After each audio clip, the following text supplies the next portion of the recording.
Dios los bendiga, hermanos. Damos gracias a Dios por este día que nos da. Voy a pedirles que abran sus Biblias en el Evangelio de Mateo, capítulo número 19. Voy a leer del 1 al 9. Vayan siguiendo la lectura con su vista. Aconteció que cuando Jesús terminó estas palabras, se alejó de Galilea y fue a las regiones de Judea al otro lado del Jordán. Y le siguieron grandes multitudes y lo sanó allí. Entonces vinieron a él los fariseos tentándole y diciéndole: ¿es lícito al hombre repudiar a su mujer por cualquier causa? Él respondiendo les dijo: ¿no habéis leído que el que los hizo al principio, varón y hembra los hizo? Y dijo: por esto el hombre dejará padre y madre y se unirá a su mujer, y los dos serán una sola carne. Así que no son ya más dos, sino una sola carne. Por tanto, lo que Dios juntó, no lo separe el hombre. Le dijeron: ¿por qué pues mandó Moisés dar carta de divorcio y repudiarla? Él les dijo: por la dureza de vuestro corazón, Moisés os permitió repudiar a vuestras mujeres, mas al principio no fue así. Y yo os digo que cualquiera que repudia a su mujer, salvo por causa de fornicación, y se casa con otra, adultera, y el que se casa con la repudiada, adultera. Oremos. Eterno Señor maravilloso, te damos gracias por tu palabra. Ayúdanos a entenderla, ayúdanos a meditar en ella, y sobre todo, Señor, ayúdanos a interpretar tu palabra de manera correcta. Por medio de tu Espíritu Santo, Señor, que pones en nuestro corazón, que podamos entender el significado de esta. Te alabamos, eterno Señor, en el nombre de Jesús. Amén. Hace un tiempo, hermanos, iba yo en el metro, el vagón iba lleno, yo iba sentado y frente a mí solamente había un lugar vacío, de esos asientos que dicen uso preferente o preferencia A, y abajo tienen un dibujito de una mujer embarazada, un anciano, alguien con discapacidad o una mujer cargando un niño. ¿Qué significa? Que ese lugar preferentemente es para ese tipo de personas, ¿no? Y nadie se sentó ahí. En la siguiente estación entra una pareja de novios y la muchacha se sienta. Y entonces su novio le dice: párate, ese lugar no es para ti. Y yo dije: este es suicida, porque solo alguien que no tiene experiencia reclama de esa manera, ¿no? Entonces ella le dice: no, aquí dice uso preferente o preferencial, no dice que forzosamente estoy obligada a no sentarme aquí o a darle lugar a esa persona. Total que ahí empezaron a discutir entre los dos: es que está reservado. Y él decía: no, porque no dice ni reservado, ni dice que es obligatorio, solamente dice preferente o preferencia A. Eso significa que de preferencia uno de estas personas se siente ahí, pero no es una ley todavía. Otro ejemplo es cuando alguien va manejando y el semáforo se pone en rojo. ¿Qué significa el rojo? Alto. Luego se pone verde. ¿Qué significa el verde? Avance. Pero la gran pregunta de los 64,000 es: ¿qué significa el amarillo? Legalmente significa precaución. Ya se va a poner el rojo, desacelera porque vas a frenar. Eso es lo que significa correctamente. Pero el buen mexicano ve el amarillo y ¿qué dice? Písale, todavía pasas, acelérale, alcanzas a pasar, ¿verdad? Y si del otro lado viene un individuo inconsciente como este, pues los dos van a coincidir en el espacio-tiempo y ahí se acabó el asunto. Esto que les digo, hermanos, son interpretaciones de la ley. Hay una ley que dice de esos asientos, ¿no?, que lo deben usar preferentemente las personas con alguna condición de discapacidad, los ancianos, mujeres embarazadas, etcétera. Pero esa muchacha que les conté, ella lo interpretó y dijo: no, yo entiendo que es preferente, no es obligatorio. No es como el amarillo, ¿no? El amarillo es precaución, ya se va a poner el alto, detente. Pero el mexicano dice: no, písale, todavía pasas. Cada quien interpreta la ley a su manera. Y esos son ejemplos simples, sencillos. Este pasaje de Mateo que leímos ocurre exactamente lo mismo.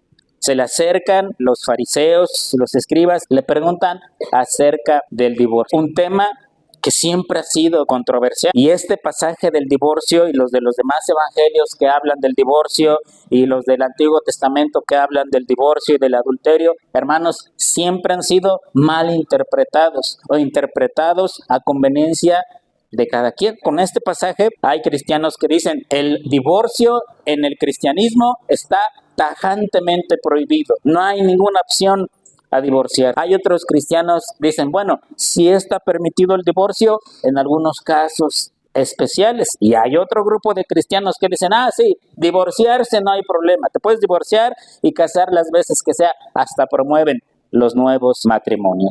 Eso pasa con la ley de Dios, puede interpretar de diferente manera. En el caso de los judíos, hermanos, en los tiempos del Señor Jesucristo había escuelas de interpretación. ¿Qué eran las escuelas de interpretación? Bueno, como la ley, a veces los maestros, los rabinos, los escribas, los fariseos la interpretaban a su conveniencia, pues empezaron a generar grupos, escuelas que decían, este mandamiento se interpreta de esta manera.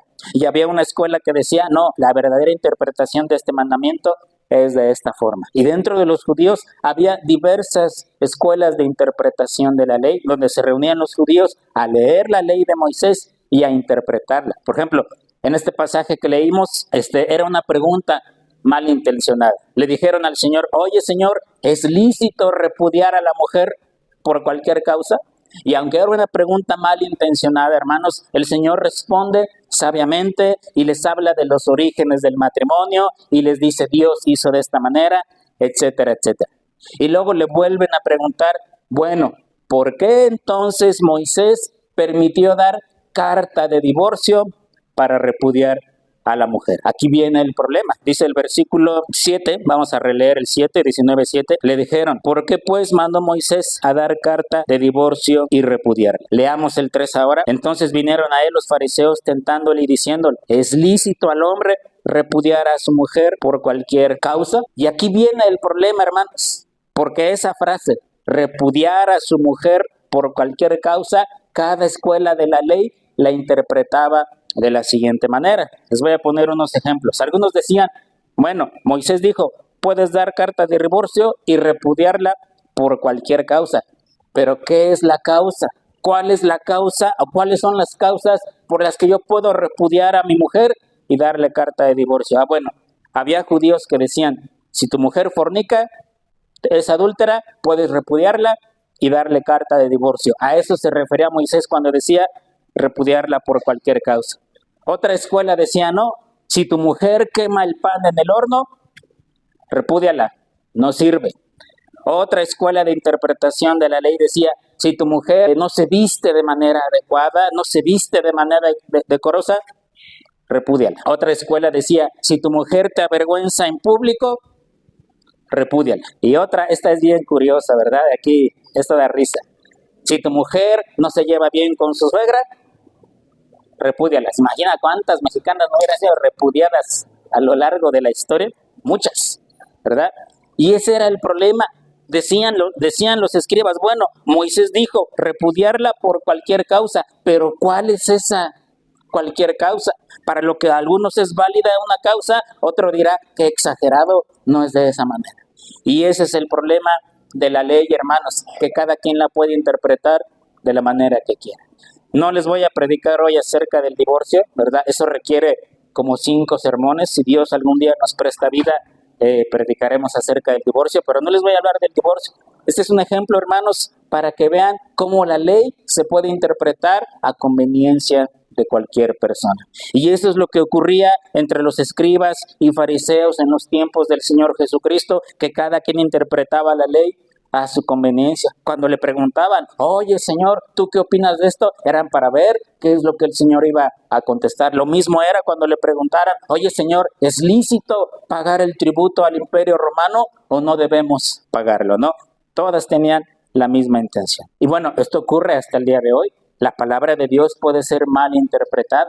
¿De dónde creen ustedes que surgen las sectas y las falsas religiones y las pseudo iglesias cristianas? De una mala interpretación de la palabra de Dios. Eso es lo que quiero compartir con ustedes el día de hoy. ¿Cómo se interpretan los mandamientos? ¿Cuál es la forma correcta de interpretar la ley de Dios? Vamos a hacer 3 preguntas. Primero, ¿cuál es la diferencia entre la ley y el evangelio? Algunos dicen son 2 cosas distintas. La ley de Moisés es una cosa, el evangelio es otra cosa totalmente distinta. Y aunque sí hay una diferencia, hermanos, pero no debemos separarlas.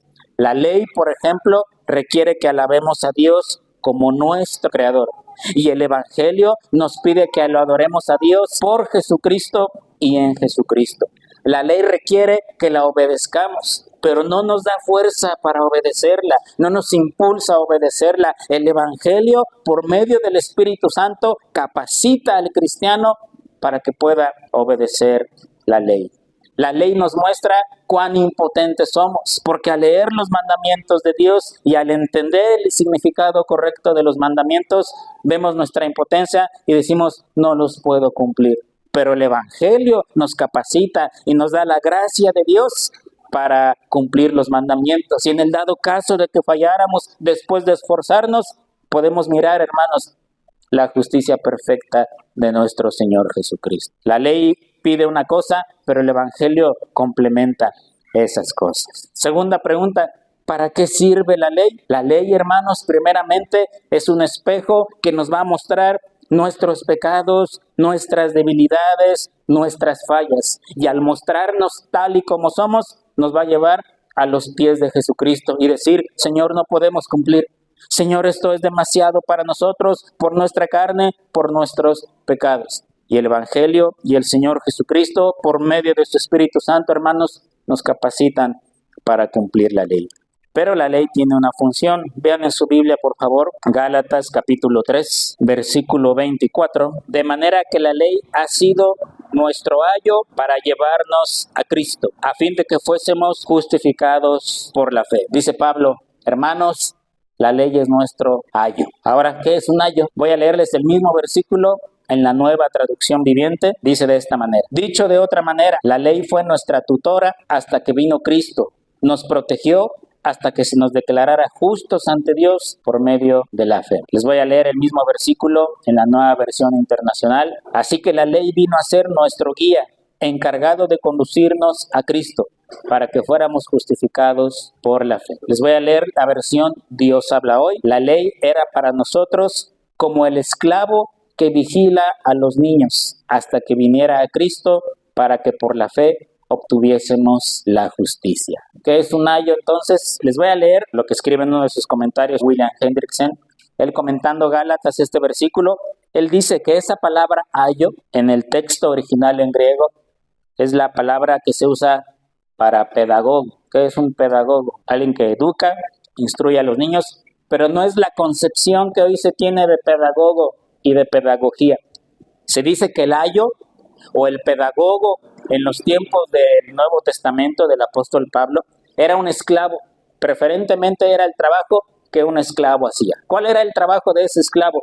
Cuidar a los niños del amo, llevarlos a la escuela, traerlos de regreso, obligarlos por la buena o con disciplina muy severa a que cumplieran con todas sus obligaciones. Era como el tutor, era como el niñero, era un esclavo el que hacía ese trabajo. Cuidaba al niño todo el día y generalmente ejercían una disciplina severa. El amo les permitía ejercer una disciplina severa, de tal manera que los niños y los jóvenes que tenían ayo en su vida anhelaban que ya fueran declarados adultos y los libraran de una disciplina tan severa. Dice el apóstol Pablo, la ley es nuestro ayo.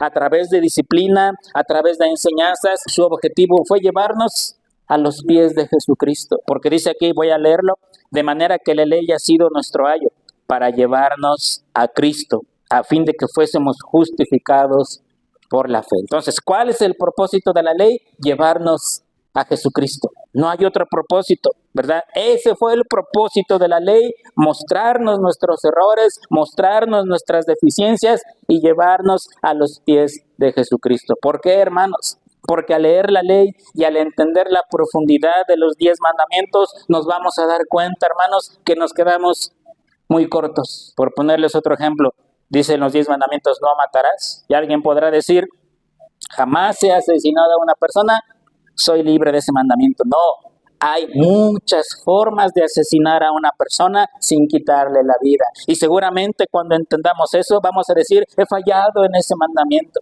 Y vamos a estudiar el otro y he fallado en ese mandamiento. Y la ley nos va a llevar irremediablemente a los pies de Jesucristo. Tú no puedes solo, tú no puedes cumplir la ley, pero te voy a llevar a Jesucristo porque en Él vas a ser escudado. A través de la justicia perfecta de Cristo, la ley de Dios va a ser glorificada. Amén. Entonces dice Pablo, de manera que la ley ha sido nuestro ayo, nuestro tutor, nuestro pedagogo, aquel esclavo que por la fuerza y con disciplina severa nos lleva a los pies de Jesucristo. Y la tercera pregunta, hermanos, y perdón que insista en esto, pero nos debe quedar bien claro que la ley no ha sido abolida. No, hermanos, la ley nunca ha sido abolida. Leíamos hace 8 días en Mateo, donde el Señor dijo, no piensen que vine a quitar la ley.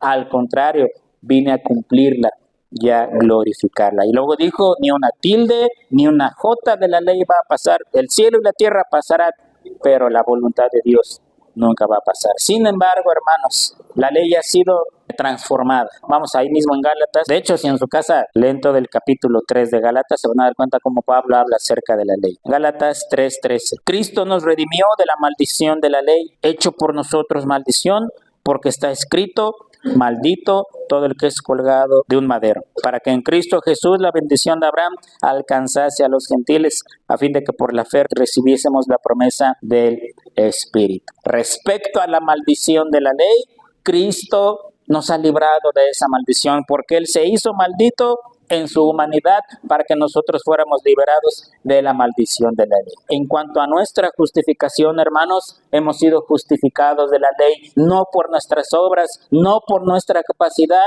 sino por lo que Cristo logró por nosotros. ¿Se acuerdan? En el libro de Éxodo, Dios envía un juicio sobre su pueblo, y en ese juicio Dios envía serpientes ardientes para que mordieran al pueblo. Su veneno era mortal. Alguien era mordido y iba a morir irremediablemente. Dios le dice a Moisés, levanta en medio del campamento una serpiente de bronce, ponla en un asta. Y cuando alguno sea mordido por alguna serpiente, solo tiene que mirar a esa serpiente de bronce y no va a morir. Al ver nuestra vida comparada con la ley, nos vamos a dar cuenta que tenemos muchas deficiencias, que hemos fallado en muchas cosas y que por la ley merecemos el infierno. Pero si ponemos nuestra fe, nuestra mirada en Jesucristo, vamos a ser justificados de la ley. No que no tengamos que cumplirla, sino que ponemos nuestra fe en la justicia perfecta de Jesucristo y entonces somos librados de la maldición de la ley. La ley para el cristiano la cumple, la observa y la vigila, no porque por medio de ella vaya a ser salvo, porque él sabe que a través de Cristo va a ser salvo. Simplemente, hermanos, porque tenemos que esforzarnos y va a ser la regla de vida que va a dirigir nuestras acciones. Romanos capítulo 3, versículo 31. Fíjense lo que Pablo dice aquí. Él pregunta, ¿luego por la fe invalidamos la ley? En ninguna manera la confirmamos. ¿Se da cuenta? Pablo no dice, queda abolida, queda eliminada. No, por la fe confirmamos la ley. La ley debe ser interpretada de manera correcta. Debe haber reglas que nos digan cómo interpretar los 10 mandamientos, cómo interpretar la ley de Dios. Yo les voy a mostrar 8 reglas que nos van a servir para interpretar la ley de Dios. Esto no es autoría mía. Existió un puritano que se llamó Thomas Watson, por ahí del siglo XVII más o menos, y él escribió un libro que se llama Los 10 Mandamientos, y en su libro él propone 8 reglas de interpretación. Él dice, antes de leer los 10 mandamientos, antes de estudiarlos, meditar en ellos, él dice, vamos a considerar estas 8 reglas que nos van a ayudar para interpretar la ley de Dios. La primera regla dice que la ley llega al corazón. Es decir, los mandamientos, las prohibiciones o lo que nos mandan a hacer debe ser desde el corazón, no exteriormente. Deuteronomio 6:5, la ley dice, vas a amar a Dios con todo tu corazón. La ley, hermanos, la ley se va a obedecer con el corazón, no exteriormente. Y en ese aspecto, los escribas y los fariseos fallaban rotundamente. ¿Qué dijo el Señor en el Nuevo Testamento? Este pueblo de labios me honra, pero su corazón está lejos de mí. Yo puedo entender la ley de Dios, incluso puedo obedecerla exteriormente, pero si en mi corazón no hay ese deseo de obedecer la ley de Dios, no tiene caso. ¿Por qué el Señor le dijo a los escribas y a los fariseos? ¿Por qué los nombró sepulcros blanqueados? Porque por fuera la apariencia era de piedad, de agradar a Dios, de adorar a Dios. Pero ¿qué tiene un sepulcro por dentro? Pudrición y corrupción nada más. Es más, nadie en su sano juicio abriría un sepulcro. Lo que se va a encontrar es horrible, es con un olor totalmente desagradable, hasta mortal podría ser. Y Jesús le dijo a los fariseos, ustedes son sepulcros blanqueados, parece que cumplen la ley, parece que obedecen los mandamientos de Dios, pero en su corazón no hay tal cosa. La ley, hermanos, llega al corazón. La ley tiene que obedecerse del corazón. Por eso dice Deuteronomio, amarás al Señor tu Dios, no exteriormente, no lo mínimo necesario, no para que te vean los demás, sino con todo tu corazón. Eso afecta en todas las áreas de la vida cristiana. Yo puedo estar aquí en la iglesia, yo puedo cantar alabanzas, yo puedo traer mi Biblia, pero mi corazón puede estar lejos de este lugar, completamente lejos, lejos, lejos de Dios. Aunque yo esté aquí, aunque cante, aunque lea mi Biblia, mi corazón puede estar lejos en otro lugar. Mi deseo, mi alma. Los 10 mandamientos, la ley de Dios, hermanos, no solo prohíbe el acto mismo de pecar, sino lo que hay en el corazón. Pongo el ejemplo otra vez que dijo el Señor, a ustedes les dijeron, no adulterarás. Y luego les dijo, pero yo os digo que cualquiera que mira a una mujer y la codicia en su corazón, ya rompió ese mandamiento. ¿Se dan cuenta? La ley se cumple en el corazón, la ley se cumple interiormente. No solo prohíbe adulterar, sino prohíbe todo aquello que me lleve a adulterar, miradas, imágenes, todo lo que me lleve a adulterar, la ley lo está prohibiendo. Y eso, hermanos, tiene que ser con el corazón nada más. Segunda regla, en los mandamientos se pretende más de lo que se habla. ¿Qué significa eso? Que detrás de cada mandamiento hay una enseñanza profunda. No solo es lo que se está diciendo. Se está diciendo algo, pero se intuye otra cosa. Por ejemplo, dice que se ordena no violar el sábado, no debes trabajar en sábado. Pero se debe entender también que si no trabajo el sábado, entonces debo santificar el día de reposo. Pero no solamente me manda no trabajar el sábado, sino que me dice que los demás días sí tengo que trabajar, porque el mandamiento completo dice, 6 días trabajarás y harás toda tu obra, mas el 7º vas a descansar. No solamente me manda a descansar el sábado, me manda a santificar el sábado y me manda que los otros 6 días, ahí sí trabaje, con todas las fuerzas, con responsabilidad y haciendo las cosas bien. Si dice el mandamiento, no tomes el nombre de Dios en vano, aunque no lo diga, se entiende que si no lo voy a tomar en vano, entonces tengo que honrar, santificar y glorificar el nombre de Dios. Y así es con todos los mandamientos. Se dice una cosa, pero detrás de él hay muchas cosas que están implícitas, que están incluidas. A lo mejor yo digo, yo honro el domingo porque ahora para los cristianos es el domingo. No trabajo el domingo, pero tampoco le doy la gloria a Dios. Tampoco vengo a la iglesia. Entonces estoy faltando al mandamiento. Detrás de cada mandamiento hay cosas más grandes y más profundas. Siguiente regla, hermanos, la regla número 3. Se prohíbe no solo el pecado, sino se prohíbe aquello que lleva a pecar. Por ejemplo, para adulterar, alguien no adultera de un segundo al otro.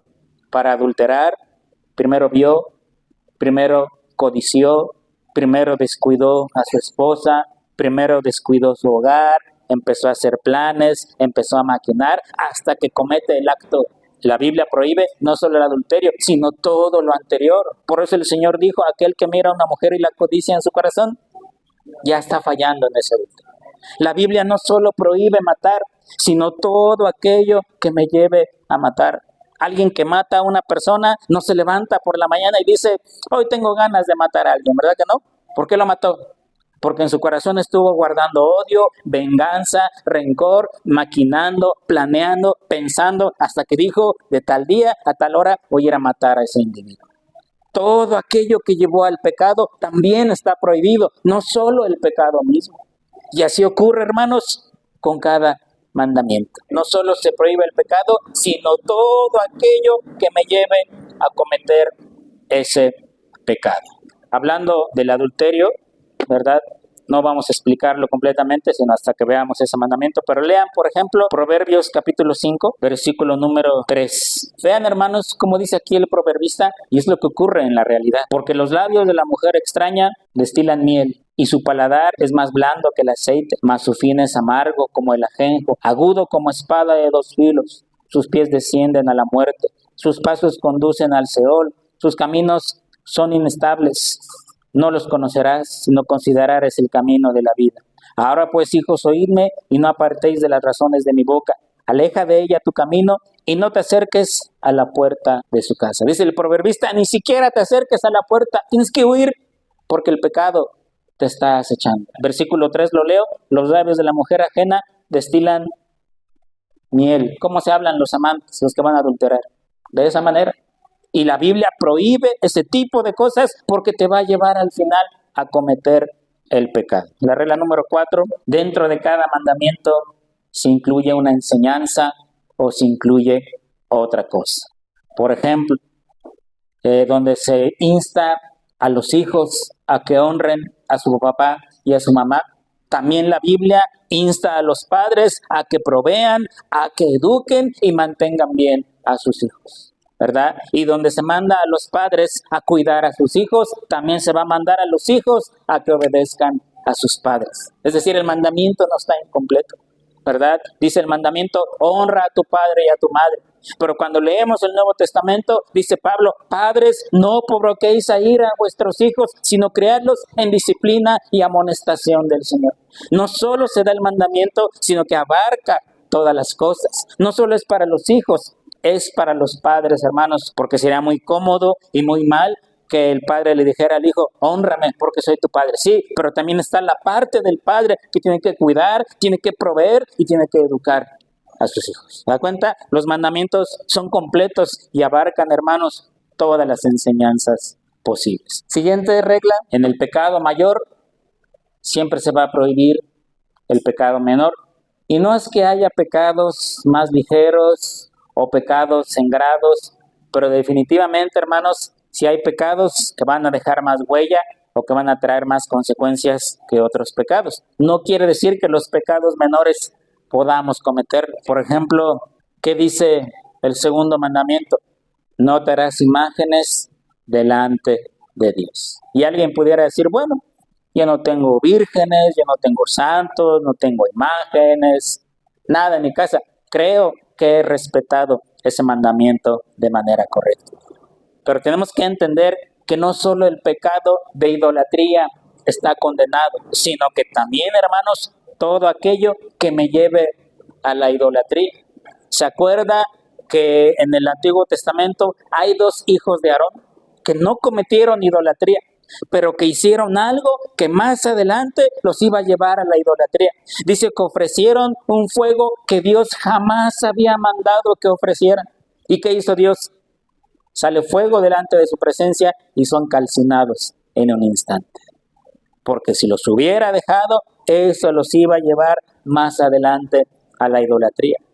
¿Qué de malo tenía un poco de incienso, un poco de fuego? A lo mejor adornaba el templo, a lo mejor adornaba y todos decían, pues no está en la ley, pero se ve bonito. Y Dios dijo, no, y los consume en ese instante. Hermanos, las cosas en la iglesia y en el culto a Dios no es lo que a mí me guste, lo que a mí se me haga bonito, lo que yo crea que es correcto, es lo que Dios establece en su palabra. Y a los ojos del hombre, algo en la iglesia puede ser muy bonito, puede ser muy atractivo, pero Dios puede rechazarlo y repudiarlo con todo su ser. Hay iglesias que se esfuerzan porque haya luz, porque haya sonido, porque todo sea perfecto, porque el lugar esté maravilloso, y se olvidan de la predicación de la palabra de Dios. Hay iglesias que con el afán de atraer jóvenes o atraer gente del mundo hacen una y mil cosas. Ya no parecen iglesias, parecen centros de espectáculos, parecen discotecas, parecen cualquier cosa menos una iglesia. Esto es lo que está funcionando en el mundo, esto es lo que funciona en las empresas, sí, pero en la iglesia las cosas se hacen como Dios manda en su palabra.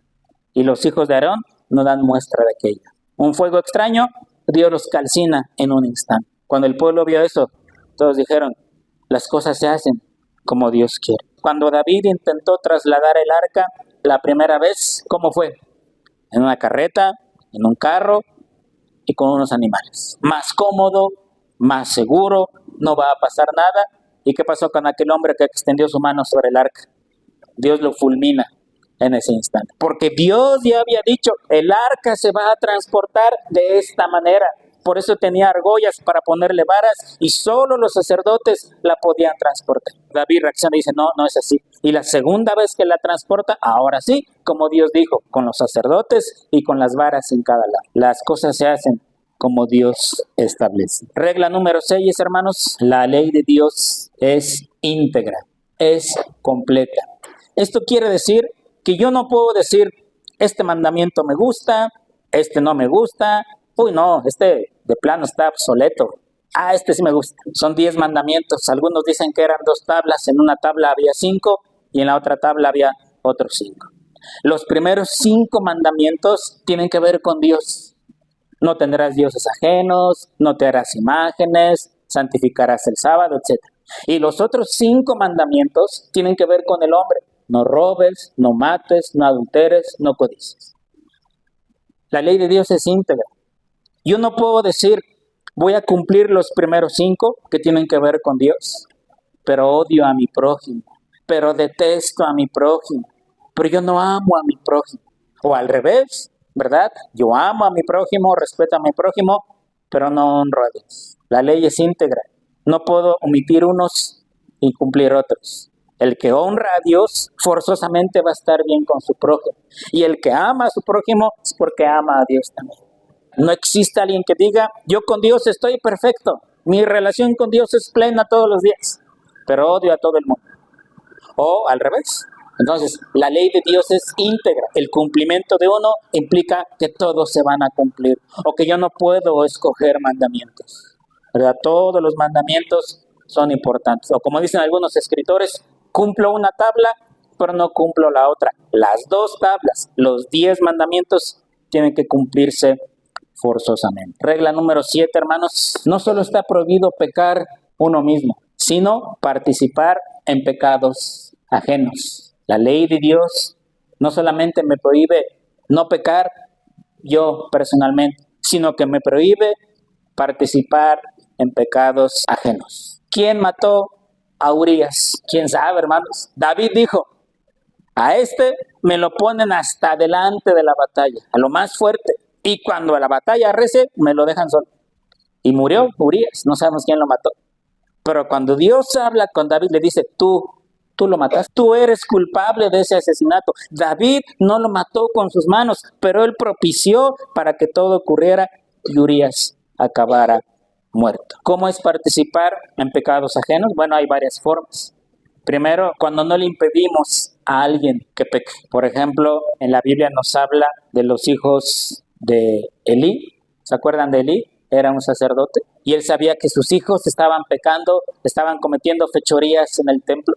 Y él lo pudo haber impedido. Él tenía toda la autoridad y toda la capacidad. Y dice la Biblia, pero Elí no estorbó el pecado de sus hijos. Y por consecuencia de eso, Dios le quita la vida a Elí y a los 2 hijos. Pero la Biblia es clara y la Biblia dice, no estorbó el pecado de sus hijos. Como padres, hermanos, tenemos que estorbar el pecado de nuestros hijos. Son nuestros hijos. Los conocemos perfectamente, sabemos cuando se están portando mal, sabemos cuando traen cosas raras. Cuando mis hijos, los varones, llegan de la escuela, uno llega en la tarde y otro llega en la noche, yo desde que los veo caminando en la calle ya sé si traen algo. Este trae algo, ¿verdad? Desde que llegan y saludan, este no viene como entra siempre, algo hay en su vida, algo está tramando. Ahí tenemos que estorbar. Participar en pecados ajenos, hermanos, también significa cuando incitamos a otros a pecar. Por ejemplo, algo muy mexicano es cuando obligamos que otros se emborrachen. Habacuc, capítulo 2, versículo 15. ¡Ay de aquel que le da de beber a su prójimo! Y cuando la Biblia marca algo en signos de admiración y dice, ¡ay! Hay que tener cuidado con eso. Y no solo beber. ¡Ay de aquel que a su prójimo lo incita a pecar! Que le da malos consejos para que haga cosas malas. ¡Ay!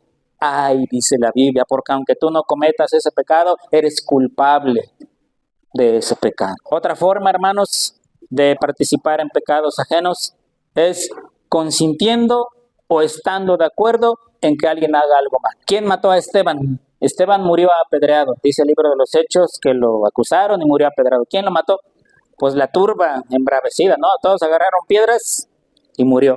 Pero dice la Biblia que cuando Esteban estaba siendo apedreado, había un joven ahí presente que se llamaba Saulo, que decía, sí, mátenlo, es correcto. Ese era el apóstol Pablo antes de su conversión. Y dice la Biblia, Saulo consintió en la muerte de Esteban. Después Dios tuvo que arreglar cuentas con Pablo, pero ese pecado, aunque él no tiró ninguna piedra, pero él autorizó, él dio su visto bueno y por la posición y autoridad que él tenía, Esteban fue muerto en ese momento.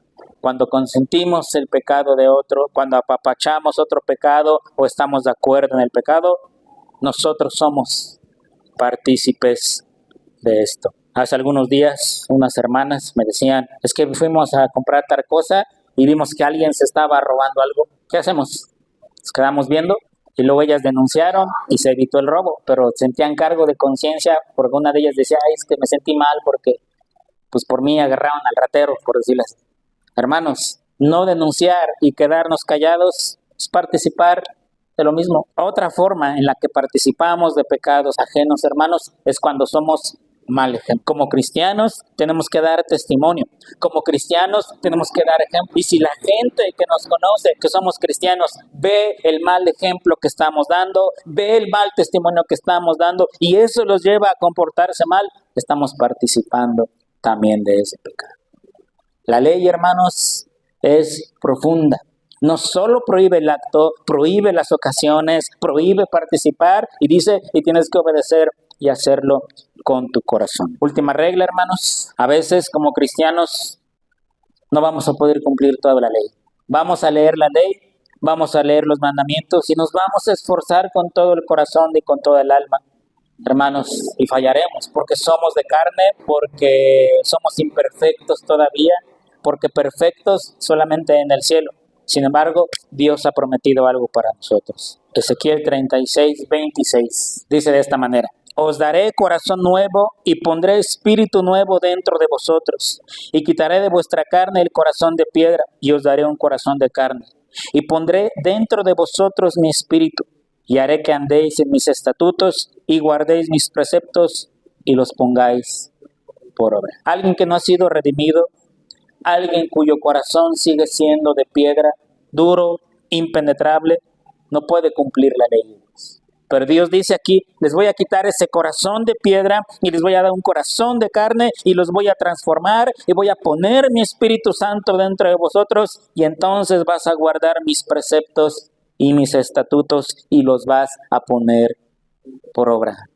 Y damos gracias a Dios por esto, hermanos, porque no lo tenemos que hacer solos. Si no fuera por el Espíritu Santo, si no fuera por nuestro Señor Jesucristo, estaríamos lejos de obedecer la ley de Dios.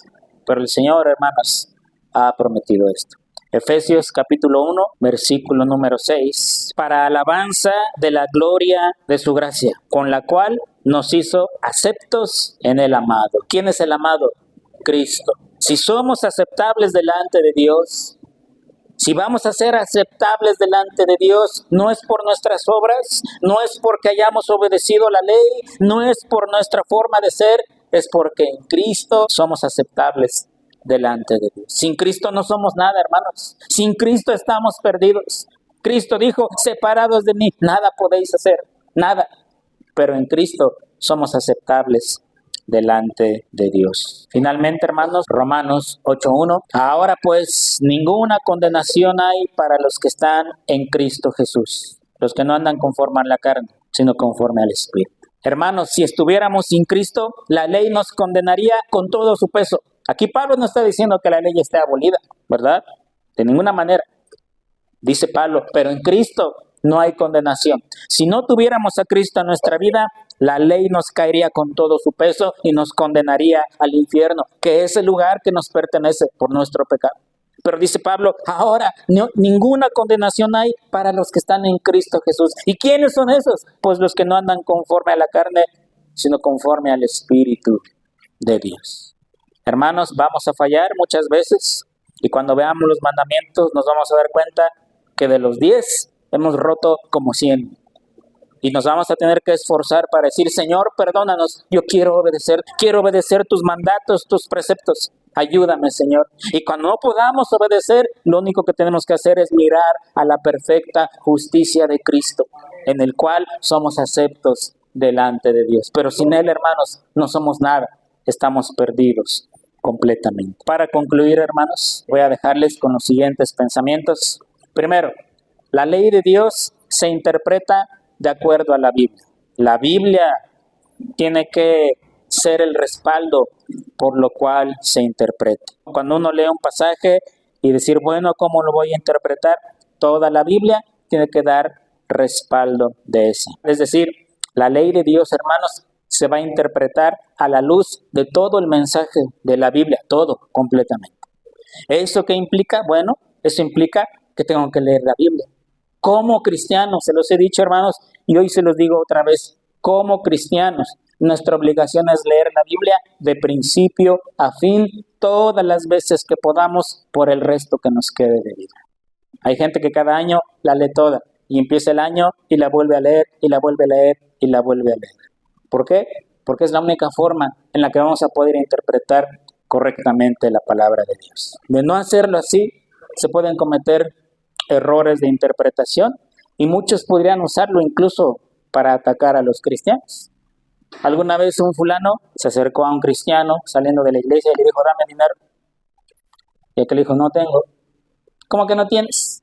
Si la Biblia dice que tienes que darle al prójimo, que tienes que amar al prójimo.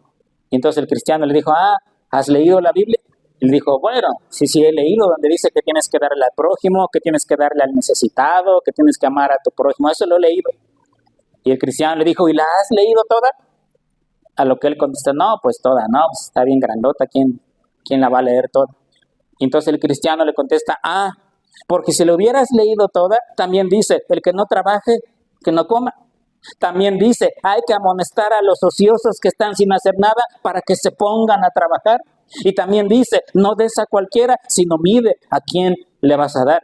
Y también dice que tienes que honrar a tu padre y que tienes que trabajar 6 días y que tienes que trabajar para tus necesidades y para compartir con los demás. ¿Eso no has leído? No, pues no. Bueno, el día que la leas toda, platicamos otra vez. De leer una parte de la Biblia y aplicarla a mi conveniencia, muchos errores se pueden cometer. Hay que leerla toda, hermanos, toda completa. Yo sé que no es fácil, porque dirán muchos, es que es muy grande. ¿Quién va a leer este libro? Muchas veces en su vida es difícil, hermanos.